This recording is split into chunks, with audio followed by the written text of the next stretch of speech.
Hi friends, చాలా రోజుల తర్వాత మళ్ళీ మన యూట్యూబ్ ఛానల్లో వీడియోస్ స్టార్ట్ చేస్తున్నాను.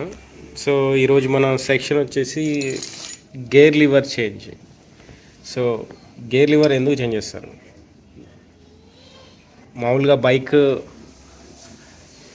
గేర్స్ ఇక్కడ ఉండి, అంటే ఈ పొజిషన్లో గేర్స్ ఉండి పెడల్ ఇంత దూరంగా ఉంటాయి. సో మ్యానుఫ్యాక్చరింగ్ వాళ్ళు ఏం చేస్తారంటే ఇలా ఒక లెంత్ పెడతారు. So గేర్కి okay. సో అక్కడ నుంచి ఇక్కడ షిఫ్ట్ చేయడానికి. సో ఇప్పుడు ఈ లెంత్ 50,000 కిలోమీటర్స్, అంటే 58,000 అని కాకుండా గేర్ షిఫ్ట్స్ ఎక్కువ చేసేవాళ్ళు అండ్ 50,000 కిలోమీటర్స్ మ్యాక్స్ ఏమవుతుందంటే ఇందులో ప్లే వస్తుంది. ప్లే ఉండాలి. సో ఇది కొత్తది, ఇది చూడండి ప్లే. సో దీనికి చాలా ఎక్కువ ఉంది.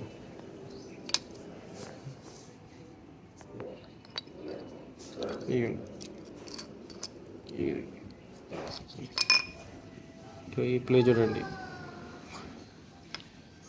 ఇది ఈ బైక్ 50,000 కిలోమీటర్స్ తిరిగింది. సో అందుకని కంపల్సరీ ఈ షిఫ్టర్ చేంజ్ చేయాలి. షిఫ్టర్ ఎందుకు చేంజ్ చేయాలి? ప్రాపర్ గేర్స్ పడకపోవడము, లైక్ నాకింగ్ సౌండ్ రావడం. ఇప్పుడు ఇది రిలాక్స్ అయిపోతుంది కదా. సో ఇది ఇలా లూజ్ ఉన్నప్పుడు ఇది రిలాక్స్ అయిపోతుంది దీనిపైన. సో ఇక్కడ సౌండ్ వస్తుంటుంది గేర్ చేంజ్ చేసినప్పుడు. గేర్ సౌండ్స్ కాకుండా ఈ సౌండ్ కూడా ఎక్స్ట్రా సౌండ్ వస్తుంటుంది. ఎందుకంటే ఇక్కడ దీనికి స్ట్రెంగ్త్ లేదు కాబట్టి, అరిగిపోయింది కాబట్టి.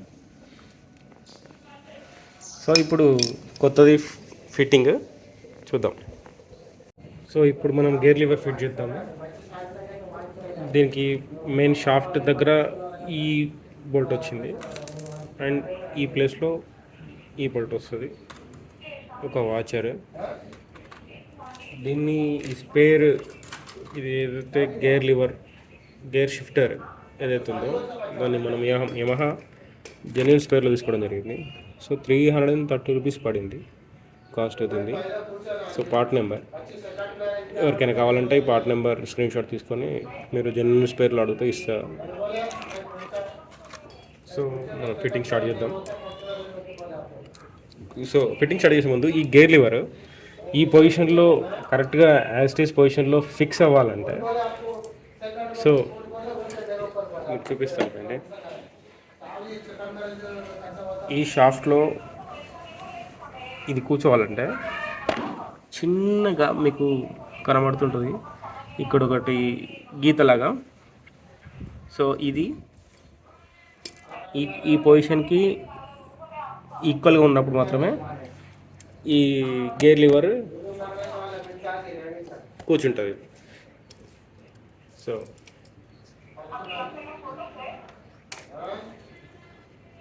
ఇలా.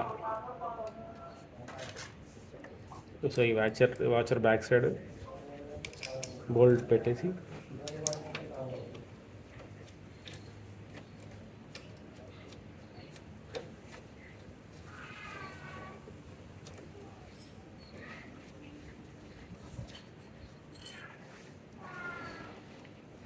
దీనికి 6 నెంబర్ ఎలంకి వస్తుంది, 6 mm.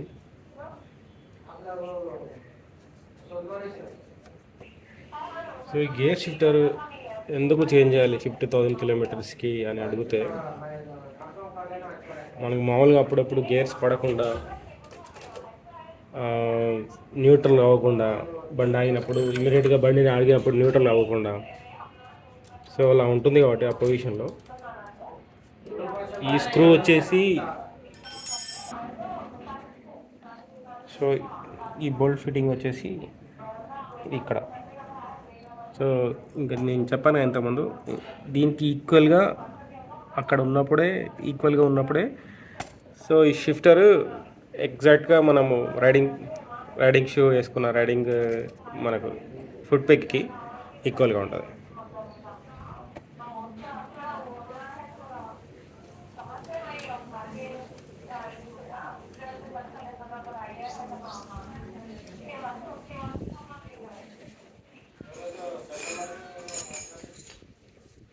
10 mm 10 mm spanner.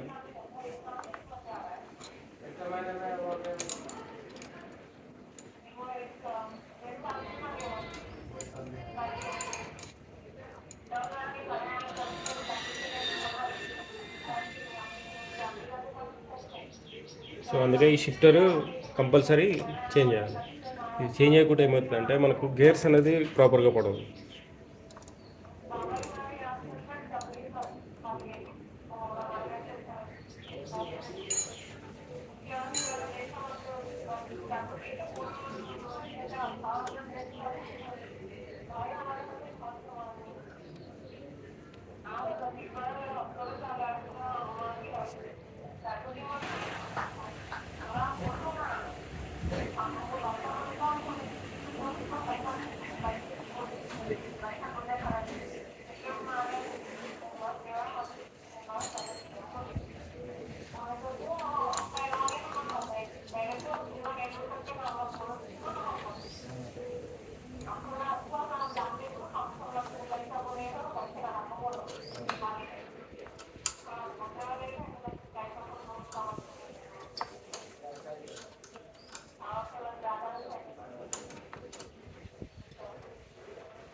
So దీన్ని నార్మల్ టైట్ చేసుకుందాం.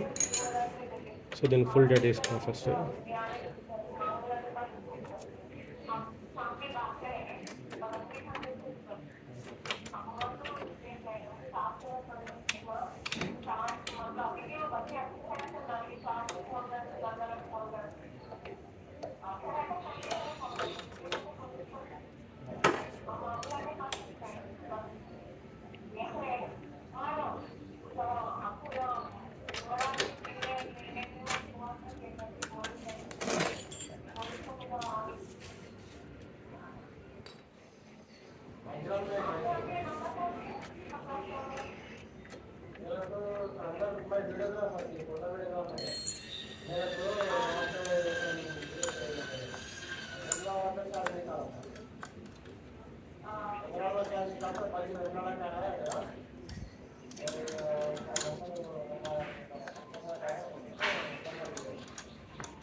So full tight. సో ఈ ప్లే ఈ ఈ ప్లే కామన్.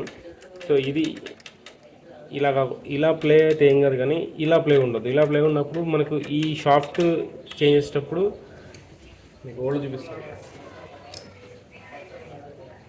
ఇక ఓల్డ్లో జరిగింది ఇంత ఇంత డిస్టర్బెన్స్ అయింది పాతది, అందుకే మనం చేంజ్ చేస్తాం. సో ఇటువైపు కూడా ఇంతే ఉంది, బట్ మీకు కెమెరాలో కనబడుతుంది కావచ్చు, ఇంత ప్లే ఉంది.